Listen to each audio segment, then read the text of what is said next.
Meu nome é Ayla, eu sou oncologista clínica e estou aqui com o Dr. Bruno Benigno, que é urologista, e Dr. Paulo Lázaro, que é o radioterapeuta. Estamos num evento de conscientização do câncer de bexiga, aproveitando o mês de julho aí. E será um evento OncoScience, né? Boa noite a todos, tudo bem? Boa noite, Ayla. Boa noite, Paulo. Um grande prazer estar aqui com vocês. Bom, então o Dr. Bruno vai falar a respeito do câncer de bexiga e a gente vai fazer um bate-papo aqui, que a ideia é trazer informações para a sociedade se conscientizar dessa patologia, dessa doença, porque como a gente sempre fala na oncologia, quanto mais precoce o diagnóstico, maior a chance de cura, né? Então, vamos lá. Maravilha, Ayla. Obrigado. É um prazer estar aqui com vocês nesse evento da OncoScience para falar de um tema que ainda é pouco divulgado, né, no meio, na mídia tradicional, né? Nós oncologistas acabamos tendo uma grande parte do volume do consultório, pacientes com câncer de próstata, mas lembrar que o câncer de bexiga, claro, é uma doença que acomete tanto homens quanto mulheres, Exato. Né? E é uma doença que tem uma certa frequência e uma certa relevância no nosso meio. Então eu vou falar aqui em 5 minutos sobre a incidência do câncer de bexiga, fatores de risco, sintomas, diagnóstico e tratamento. Depois eu devolvo a bola para vocês para a gente falar especificamente aí também da parte de tratamento com oncologia e com a radioterapia. Então é uma doença que o tratamento é multimodal, ok? Então, alguns números. Aproximadamente 10 mil casos novos de câncer de bexiga são detectados todos os anos no Brasil, segundo estimativas do INCA. Esses dados aqui são de 2020. E a proporção de homens e mulheres afetados, ela não é de forma igual, bem equilibrada.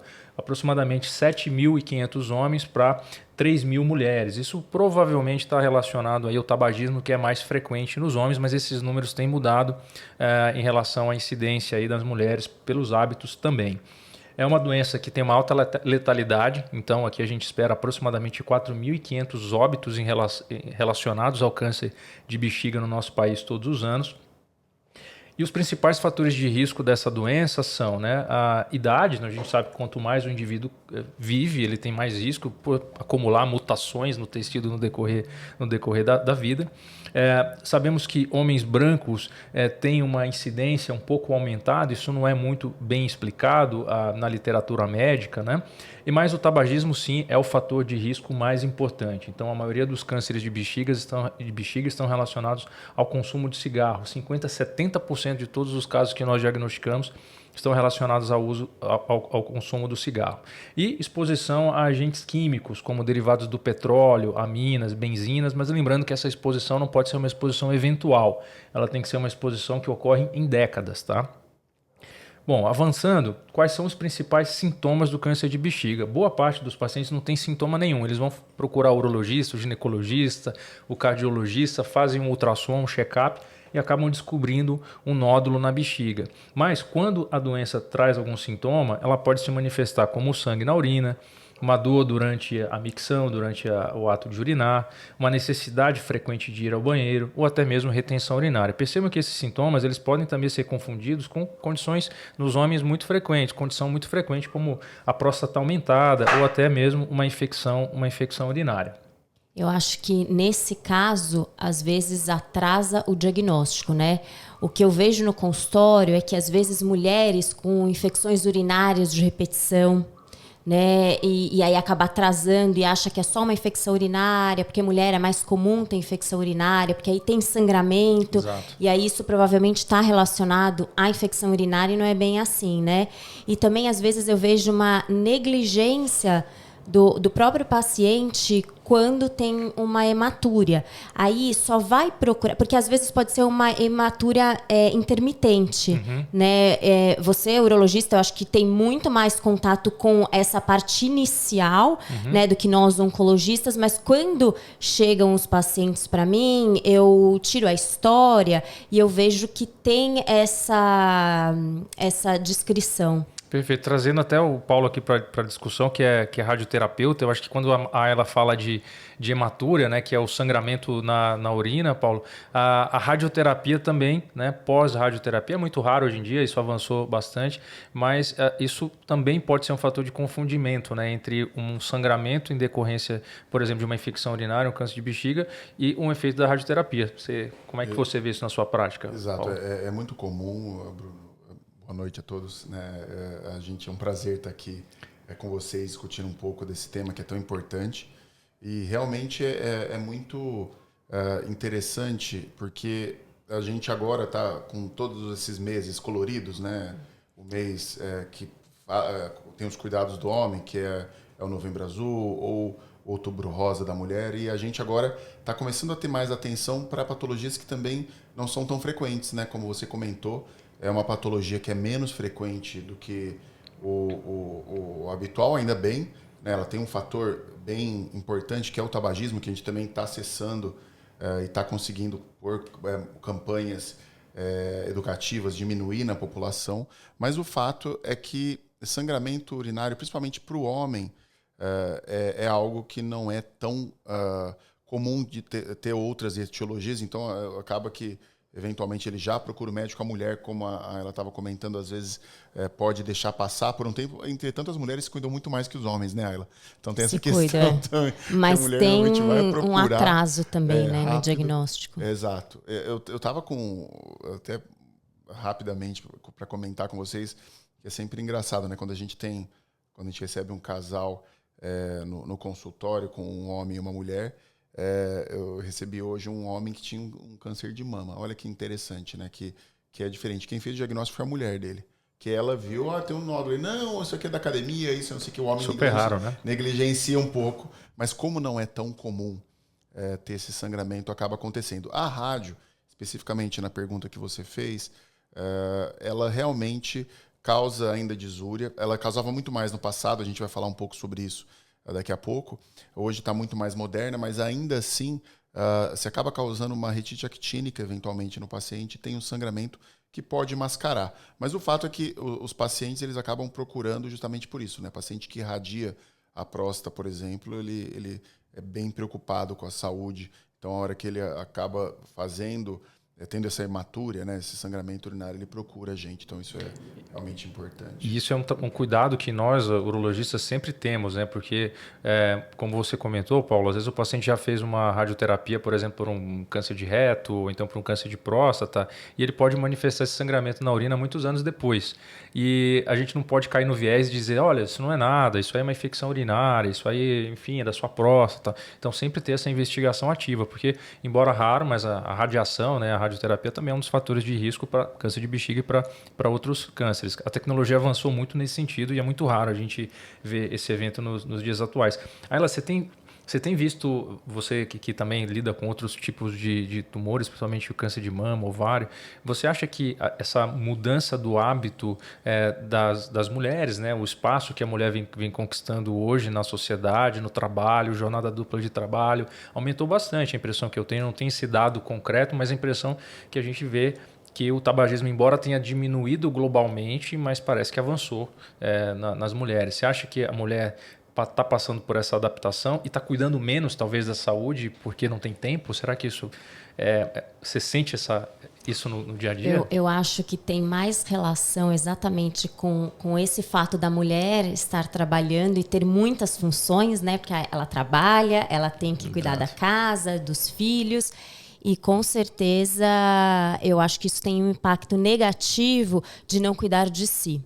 Com certeza. Inclusive, eu tive uma paciente que, de tanto que ela estava trabalhando, ela teve um diagnóstico de câncer de bexiga, mas um pouco mais avançado, mas ela conseguiu fazer cirurgia, foi um tratamento com intuito curativo, mas o diagnóstico não foi de imediato, porque trabalhava muito, estava sempre no hospital, né, que ela é médica. E, enfim, e acabou atrasando isso por ser mulher, infecção urinária, enfim, e eu acho que isso tem um impacto, sim. Bom, Então vamos dando continuidade aqui. Bom, falamos que a detecção precoce do câncer de bexiga ela pode ser feita pelos dados clínicos do paciente, então ele pode chegar com um quadro de sangramento no consultório com essa queixa, ou um achado de sangue na urina por um exame de laboratório, né? Às vezes o paciente não percebe também que tem o sangramento, né? E o médico vai e detecta através daqueles exames de urina. Falou, doutor, nem sabia que eu tinha sangue na urina, isso acontece com uma certa frequência. E como eu falei, nos grupos de risco a gente pode rastrear precoce e o exame de imagem pode dar aquela camada extra de suspeita, né? Como o ultrassom, a tomografia e a ressonância. Agora lembrando que esses exames eles não são capazes de confirmar o diagnóstico de câncer de bexiga, né? E aí que entra essa biópsia que tem que ser feita por nós urologistas. Essa biópsia é feita com o paciente dormindo, ela é chamada cistoscopia, que na verdade nada mais é do que uma endoscopia da bexiga, né? Onde nós entramos com uma microcâmera, identificamos aqui a área onde a lesão se encontra, então aqui é uma tomografia, é um corte um pouquinho confuso para entender, mas percebam que essa parte branca é a urina contraste e essa falha aqui de enchimento é o nódulo na bexiga que também aparece no ultrassom. Mas o diagnóstico só é feito quando o urologista coloca essa câmera dentro da bexiga e vê essa imagem, que é um exemplo de um tumor de bexiga, que esse aspecto que lembra um coral, né? Claro que tem várias formas de apresentação, mas essa aqui, digamos, é a mais frequente. E aí sim é feito uma biópsia. E esse material ele vai para análise no laboratório por um médico chamado patologista. E ele sim vai dizer, é câncer, não é câncer e qual tipo de câncer. Então, vou ficando por aqui dizendo que o que é importante antes de definir o tratamento, saber qual que é o tipo de tumor. Então, os 3 principais tipos de tumor são esses aqui que eu coloquei, o urotelial, o adenocarcinoma e o escamoso. Isso aqui para o médico é fundamental, né, Ayla? Queria fazer uma pausa aqui para você comentar como que o tratamento pode ser diferente baseado nesses tipos, né, que a gente chama no jargão médico de tipo histológico, que nada mais é do que o sobrenome do tumor, né, Ayla? Isso. Como é que a gente conduz esses casos?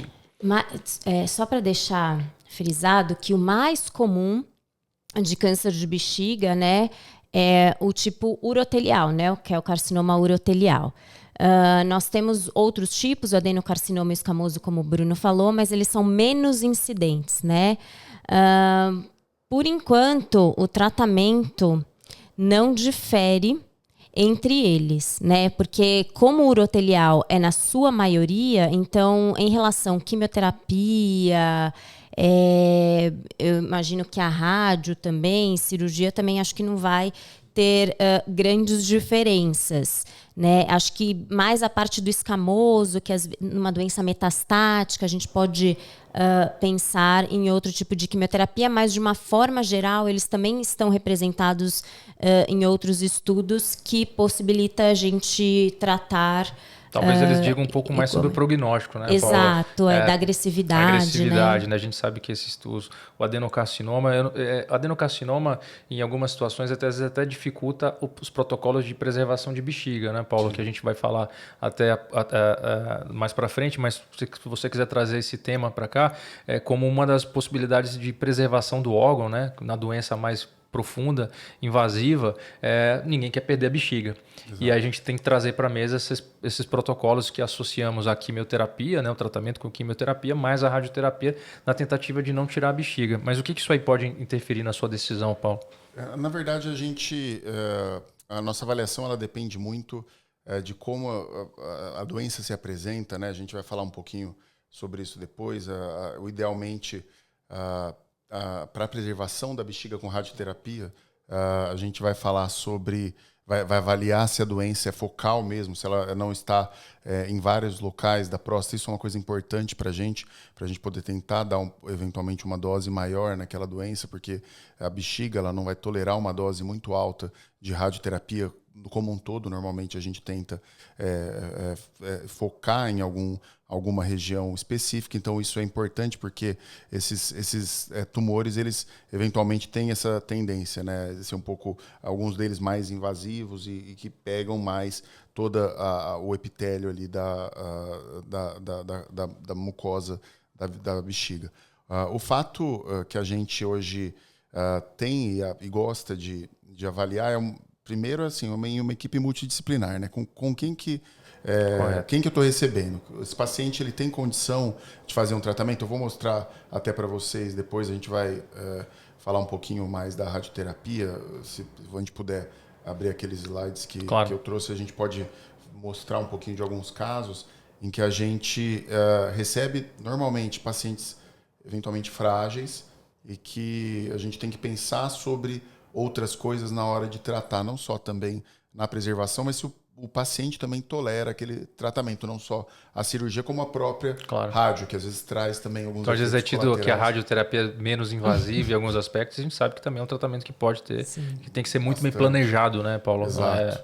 Uma população idosa, né, que a gente normalmente recebe, e são pacientes muito frágeis, não pela bexiga normalmente, mas pelo trato gastrointestinal, quando a gente irradia esses pacientes. Vai dar para ver bem aí nos nossos slides. Então eu vou adiante aqui. Então, respondida essa primeira pergunta, qual que é o tipo, o nome, o sobrenome do tumor, a próxima pergunta é que toda a equipe multidisciplinar precisa saber qual que é a profundidade da invasão desse tumor. E isso, para quem está nos assistindo, é talvez a informação mais importante de todas. Por quê? Uma vez que o tumor é superficial, ele não invadiu a camada profunda da bexiga, a probabilidade dele encontrar um vaso sanguíneo e dar uma metástase, que é ele se cair no sangue e implantar uma célula num outro órgão à distância, essa probabilidade é menor. Então, nós podemos preservar a bexiga na grande maioria das vezes. Existem algumas exceções que nós, mesmo tumores superficiais, a retirada da bexiga ou a radioterapia pode ser indicada. Mas, grosso modo, tumores superficiais, não há necessidade de retirar a bexiga. Tumores profundos, essa possibilidade de ter que retirar a bexiga ou a radioterapia vem para a mesa. E aí que a coisa começa a ficar um pouco mais complicada. E a próxima pergunta é: doença invadiu a musculatura, e se ela tem ou não tem metástases. E aí que é o momento em que o urologista e o oncologista vão ter a maior, talvez, sinergia aí nesse ponto do tratamento, né, Ayla? Eu acho que, para deixar de mensagem, né, sobre esse tópico, às vezes chegam os pacientes no consultório muito apreensivos, que querem começar o tratamento logo porque eles fizeram um diagnóstico, né? Então, tem uma urgência para se começar o tratamento, mas nós não podemos começar o tratamento sem ter todos os diagnósticos estabelecidos, que seriam o tipo de tumor e se ele tem ou não metástase, quais órgãos estão envolvidos. Então, é de fundamental importância a gente ter o diagnóstico histológico, que a gente fala, que é com a biópsia, e também o estadiamento do paciente. Então, muitas vezes, tomografia, ressonância, PET, cintilografia óssea, vai depender de cada caso, e é muito importante a gente ter todos esses dados para estipular um tratamento. E, com certeza, quando a gente não tem uma doença metastática, é nessa hora que o urologista e o oncologista precisam se conversar. É muito importante essa divisão aí de tarefas, mas ao mesmo tempo esse sinergismo e esse compartilhamento aí de conduta. Perfeito, até porque isso é importante que a Ayla tocou nesse assunto, essa passagem de bastão ela tem que ser muito sincronizada, porque já existem vários estudos já de algum tempo que mostram que para determinadas situações fazer a quimioterapia antes de fazer a cirurgia aumenta a chance de sobrevivência dos pacientes. E não só fazer a quimioterapia, não adianta fazer a quimioterapia e depois fazer a cirurgia 5 meses depois. Então, existe um preparo que tem que ser iniciado durante a quimioterapia para quando esse paciente terminar o tratamento inicial com o oncologista, ele já ter condições de ser submetido a um tratamento com a cirurgia. Com a rádio é um pouco diferente, né, Paulo, para os protocolos de preservação vesical. O timing é um pouco, vocês combinam diferente entre radioterapeuta e onco. Como é que você coloca isso para a gente? Normalmente nesses estudos, né, a gente acaba vendo o performance do paciente. Eventualmente, esses pacientes podem não ter condições, inclusive, de fazer um tratamento curativo, né? A gente sabe que isso não é incomum, e aí, eventualmente, a gente faz uma rádio até um curso mais curto, rádio isolada, ou, eventualmente, a gente, podendo fazer radioquimioterapia, a gente já chama o tratamento combinado, né? As duas modalidades juntas. Então, a gente faz a radioterapia com uma dose um pouquinho menor, a dose padrão, e quimioterapia concomitante. Essa quimioterapia é uma quimioterapia mais fraca, doutora Ayla depois vai falar um pouquinho, né? Não é uma quimioterapia que vai ter tantos efeitos sistêmicos. Ela vai ajudar a radioterapia a ter o seu papel dentro ali da região que a gente está tratando, na pelve do paciente, na bexiga do paciente. Existem algumas formas de fazer. Dentro desses estudos, a gente avalia, eventualmente, paciente, por exemplo, que não tem um gânglio, né, que não tem uma íngua que está contaminada. A gente pode, eventualmente, só tratar a bexiga com uma dose plena e isso acabar curando o paciente da mesma forma do que antigamente a gente fazia, pegando toda a pelve e dava mais toxicidade. Isso aí são detalhes técnicos, depois a gente pode entrar mais profundamente neles, mas o fato é que o tratamento é muito semelhante, como vocês estão vendo aí no slide, né? Esse paciente fazendo o tratamento numa máquina, fazendo um raio-x local todos os dias, isso é bem comum da radioterapia. O paciente vai de segunda a sexta fazer o tratamento, demora 15 minutos, e a quimioterapia ele faz também durante esses ciclos da rádio, né, até acabar o tratamento e depois a gente avaliar com exames.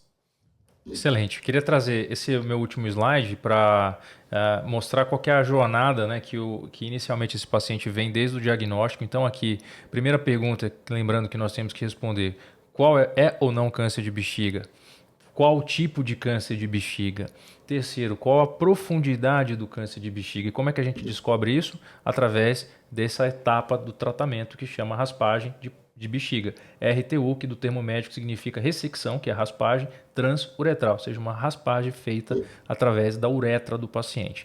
Segundo, se essa doença não é profunda, não invade o músculo, nós podemos evitar, claro, não vamos indicar uma cirurgia na maioria das vezes. Então é feito um tratamento com uma imunoterapia já de 40 anos, que é a tão conhecida BCG, né? Isso aqui cabe um outro capítulo só para falar de BCG, mas de grosso modo é uma terapia que é aplicada dentro da bexiga do paciente com uma sonda no consultório, não precisa de internação. Existem vários protocolos para aplicar a BCG e como alternativa existe a quimioterapia dentro da bexiga. Então quando a gente fala em quimioterapia para bexiga, podem ser duas modalidades, uma terapia que é quimioterapia que é feita dentro da bexiga e a gente só faz isso para aquelas pessoas que não têm doença que invade o músculo. E existe essa outra quimioterapia que está aqui embaixo, que essa é feita na veia. E essa é para uma situação onde a bexiga o câncer já é ou infiltrativo do músculo ou o câncer já tem metástases. Passada essa etapa, o cirurgião vai definir o tratamento, né? Se o paciente vai para uma cistectomia, que é o termo de retirada da bexiga, e aqui existem várias formas de fazer. Basicamente, ela pode ser feita aberta, por vídeo ou por robótica, e como essa bexiga vai ser reconstruída, se sim ou se não. Tá? Então aqui também é outra parte de reconstrução. E se esse paciente opta por preservar a bexiga, e ele pode preservar a bexiga, porque aqui todo mundo quer preservar a bexiga, inclusive nós queremos preservar a bexiga de todos os pacientes. Mas, Paulo, a gente sabe que, infelizmente, não são todos os pacientes que são candidatos a uma preservação de bexiga. Então, você pode trazer para a gente aí quem são os pacientes que seriam talvez os melhores candidatos para a gente trazer para a mesa, né? E deixando claro para quem está nos ouvindo, a radioterapia de preservação ela ainda não é o tratamento padrão para o câncer de bexiga invasiva. A cirurgia ainda é o padrão ouro, né? Tudo é comparado à cirurgia, mas existem já estudos mostrando que ela é equiparável em muitos aspectos à cirurgia tradicional. Exato. A gente tem, na verdade, sempre esse papo muito reto, muito franco com os pacientes em relação à cirurgia ser o tratamento de eleição para o câncer de bexiga. A gente sabe que os pacientes eventualmente fogem um pouco, né, da cirurgia por medo, inclusive, de efeitos colaterais, mas tudo tem efeito colateral, como a gente estava comentando, né, Bruno? O fato radioterapia para preservação de bexiga, infelizmente não é para quem quer, como a gente comentou, é para quem pode. É para quem tem tumores iniciais, o tumor pequeno, T1, T2. Aqueles pacientes ideais que a gente consegue fazer uma ressecção transuretral que você comentou, uma boa ressecção, que você consegue tirar toda a lesão, né? E pacientes que tenham uma lesão que não seja, não, como eu tinha comentado anteriormente, que ela não esteja em toda a parede vesical, porque senão a gente tem que tratar com uma dose muito alta toda a bexiga, o que causa um efeito colateral muito grande, né? Então, na verdade, idealmente, seriam essas as nossas condições aí para começar a pensar nesse padrão, né, nesse tratamento para o paciente. A gente sabe também, tem alguns pacientes que se recusam à cirurgia, eventualmente a gente até pode tentar, vou falar também um pouquinho sobre isso, fazer uma radioterapia para preservação de bexiga, até em alguns casos você consegue preservar por um tempo, mas o fato é que não é mais o tratamento curativo que a gente pensa quando a gente faz fora dessas condições. Excelente. Ayla, quer complementar com alguma a visão aí do oncologista, né? O que o paciente pode esperar, né, do tratamento com a quimioterapia, que a gente sabe que existe uma quimiofobia, né? Claro, não é um tratamento fácil, né? Mas como é que eu preparo para esse paciente começar a quimioterapia? E uma pergunta que cada vez mais está no consultório, né? O papel da imunoterapia. Isso. Então é o seguinte... Para o câncer de bexiga, né, a gente tem uma quimioterapia que nos acompanha aí com bons resultados, que é a platina, né, que é a cisplatina. Então, principalmente, se aquele paciente, como o Bruno falou, tiver a muscular invadida, a gente prefere fazer, por conta de dados, né, estudos clínicos, de aumento de sobrevida, fazer o tratamento antes da cirurgia, né? Depois faz a cirurgia, então segue esse paciente. Também, às vezes, quando o paciente vai para a cirurgia inicialmente e depois volta para o oncologista, a gente precisa avaliar se esse paciente ele é elegível a fazer o tratamento quimioterápico. Então, mesmo na neoadjuvância, que é na quimioterapia antes da cirurgia, a gente tem os critérios de elegibilidade do paciente para ele fazer químio. Porque essa quimioterapia que eu falei, a cisplatina, ela é tóxica, né? Então, ela tem uma toxicidade renal, uma toxicidade em relação à audição, neuropatia periférica, né? Então, problema cardíaco, o paciente não pode ter uma insuficiência cardíaca. Então, a gente tem alguns critérios para avaliar, para indicar uma quimioterapia antes da cirurgia, né? E dependendo também do estadiamento da doença, ou uma quimioterapia após, mas sempre com a preferência de uma quimioterapia antes da cirurgia. Quando a doença é metastática, que a gente já tem uma doença que já acometeu outros órgãos, é uma doença disseminada, a gente ainda tem o padrão de se fazer, primeiramente, a quimioterapia, e se o paciente tiver um resultado positivo, doença estável, resposta à quimioterapia, a gente faz a imunoterapia.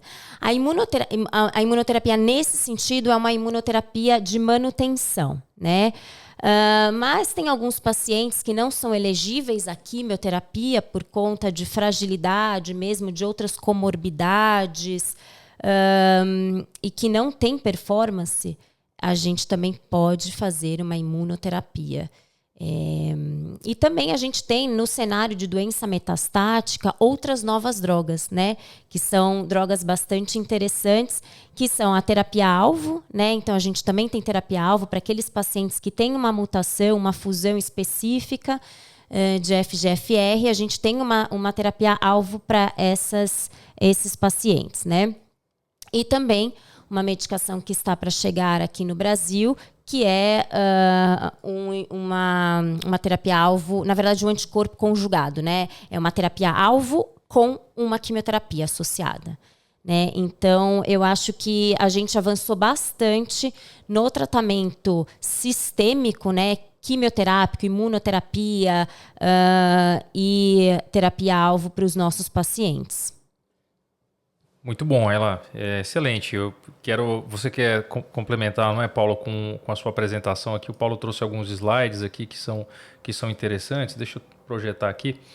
Enquanto isso, Paulo, se você quiser fazer na introdução, eu vou colocando aqui na tela para você. Perfeito, Bruno. A ideia, na verdade, é só mostrar, porque assim, eu sempre gosto de brincar antes da consulta, até para quebrar um pouco aquele gelo que a gente tem quando recebe um paciente que vai fazer radioterapia, né? A radioterapia não é tão intuitiva assim, é difícil para a pessoa imaginar o que ela está indo fazer no nosso consultório, né?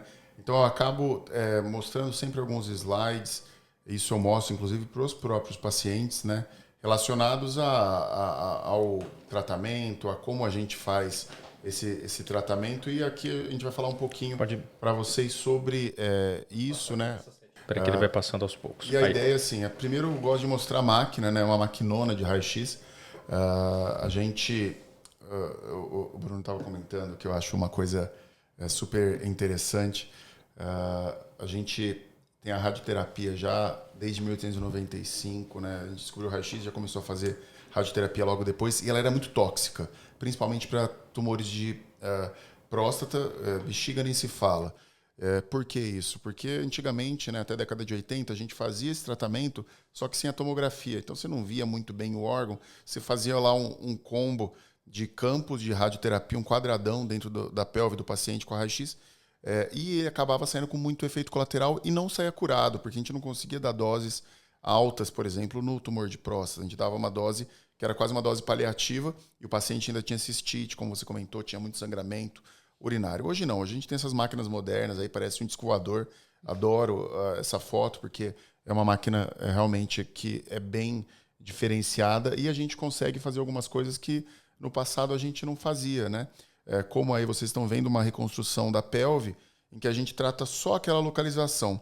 Esse estudo é um estudo bem interessante que fala justamente aquilo que eu comentei com você, Bruno. A gente antigamente não tinha a possibilidade de fazer a radioterapia muito localizada. A gente, até pela própria escassez de estudos, fazia uma radioterapia na pelve toda, então o paciente tinha muito mais efeito colateral. Hoje a gente tem alguns estudos até autorizando a gente a fazer um campo um pouco mais restrito, dando menos efeito colateral, e aí a Aile e eu acabamos tendo menos puxão de orelha no consultório depois, o paciente já reclamando na segunda, terceira semana, porque incomoda. A radioterapia é inflamatória. A radioterapia tem seus efeitos, a quimio tem seus efeitos. Se a gente consegue deixar eles mais restritos, é melhor. E por que a gente deixa restrito, né? Existem algumas questões anatômicas, e aí o que vocês estão vendo, acho que eles conseguem ver a seta. Conseguem ver? Consegue ver a seta. Essa região aqui, ó, é uma alça intestinal que está bem em cima da bexiga desse paciente que vai tratar. É um paciente que já tinha tratado a bexiga no passado, a gente estava comentando, né, desse tratamento um pouco mais antigo, há 20 anos atrás, e na época, hoje ele é um octogenário, na época ele se recusou à cirurgia e hoje ele recidivou na bexiga inteira, e a gente acaba fazendo um tratamento paliativo. Agora, você imagine como a gente tem que fazer para conseguir fazer uma radiação localizada nessa região, né? Então, aqui é um exemplo do tratamento e dos campos de tratamento, aí no detalhe para vocês, essa área, nessa área pélvica, e depois a dose de tratamento que a gente vê em verde só ali na bexiga. Mas, claro, isso é a dose que eu estou prescrevendo. Tem uma dose que acaba pegando a alça intestinal e o paciente acaba evoluindo com um pouco mais de efeito colateral por conta dessa alça. Especificamente por conta dessa alça. Então, o paciente está tratando comigo, essa imagem de hoje, inclusive, e a gente fez, até parou o tratamento dele um pouquinho para ele se recuperar. Ele tem uma disfunção vesical aí também por conta de uma bexiga de esforço, ele fez radioterapia prévia, então agora ele está descansando um pouco por conta desses efeitos, né? A gente vai falar um pouquinho, acho que mais sobre isso em outro momento, né? Eu tenho outros slides para mostrar, a gente falar aquele paciente que é mais elegível, o principal paciente, né, que a gente escolhe para fazer esse tratamento de radioquimioterapia como preservação de órgão e também na paliação, mas acho que isso a gente pode deixar para um segundo momento, quando a gente for falar de novo aqui posteriormente. Tá. Excelente. Ayla, mensagens finais aí, vamos... Eu acho que assim, a minha mensagem final é atenção para os sinais e sintomas, principalmente os pacientes que já têm um histórico de tabagismo, né? Atenção para as mulheres, muita infecção urinária, procure seu ginecologista, insista em passar com um urologista para avaliar, porque geralmente elas param no ginecologista, entendeu? E aí eu acho importante, infecção urinária de repetição, procurar um urologista para saber o que está acontecendo, o motivo disso. Também uma outra mensagem, além de prestar atenção em sinais e sintomas é que para a gente fazer um tratamento, a gente precisa do diagnóstico e precisa do estadiamento. Então, a gente precisa definir se a doença é localizada, se a doença é localmente avançada, se a doença é metastática. E assim definir o melhor tratamento para o paciente, né? Junto com uma equipe multidisciplinar. E também que hoje, para o câncer de bexiga, apesar da gente usar uma quimioterapia antiga, mas que tem muita resposta, ela é muito ativa para o carcinoma, principalmente o urothelial, a gente tem drogas novas, né? Drogas novas com boas taxas de resposta, tem esquemas de tratamento que vão aumentar a sobrevida do paciente com doença metastática. Então, fica essa minha mensagem e que deve ser discutido sempre em equipe multidisciplinar, com urologista, com radioterapeuta. É muito importante essa interação. Paulo? Bom, eu queria agradecer a oportunidade, foi um ótimo papo. Acho que a gente pode aprofundar bastante na próxima vez que a gente se encontrar. Então, fica aí o convite para quem está nos assistindo para voltar aqui e assistir novamente a nossa discussão. E a ideia vai ser justamente entrar um pouquinho mais em cada ponto do tratamento, né? A gente deu uma geral hoje, eu percebi, foi bem legal. Deu uma geral hoje no panorama, diagnóstico. E depois eu acho que a gente pode falar um pouco do tratamento, o que esperar de cada tratamento, seja como efeito benéfico desse tratamento e também os efeitos colaterais e como manejá-los. Acho que isso aí vai ser espetacular. Espero vocês. Aproveitando, então, já que o Paulo falou, próxima semana, ainda nesse mês, a gente vai fazer uma live, que estão todos convidados, que é uma live para tirar dúvidas, né? Então, tudo que vocês quiserem saber sobre câncer de bexiga, o que ficou de dúvida nesse vídeo, a gente vai fazer uma live e a gente vai divulgar no nosso canal. Bom, eu tenho só que agradecer ao convite da Oncoscience, Paulo, Ayla, realmente uma grande satisfação poder trazer essa mensagem educativa, né? Porque eu realmente acredito, assim como vocês, que as pessoas bem educadas, né, que têm um pouco mais de conhecimento, elas diminuem a assimetria, a diferença do conhecimento e podem ter uma discussão mais produtiva com a sua equipe médica. Então, assim, o propósito exatamente de trazer essa discussão muito da ótica do paciente, da jornada, para que você consiga chegar na sua consulta e aproveitar aquele tempo que nem sempre é um tempo muito longo, né? Então, se você consegue fazer as perguntas corretas, você consegue entender e navegar pela jornada do seu tratamento com menos ansiedade. E, claro, poder conseguir até melhores resultados. Então, acredito realmente nessas iniciativas.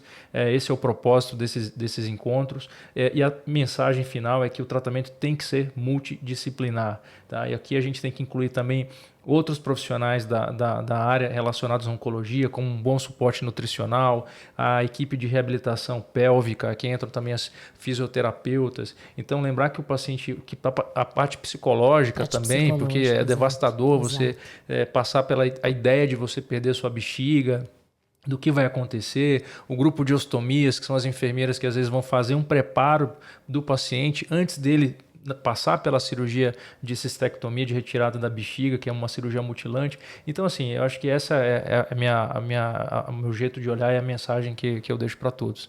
Muito obrigado aí. Obrigada, e até a próxima. Pessoal, tchau, pessoal. Tchau, tchau. Até a próxima. Tchau. Tchau, tchau. Valeu.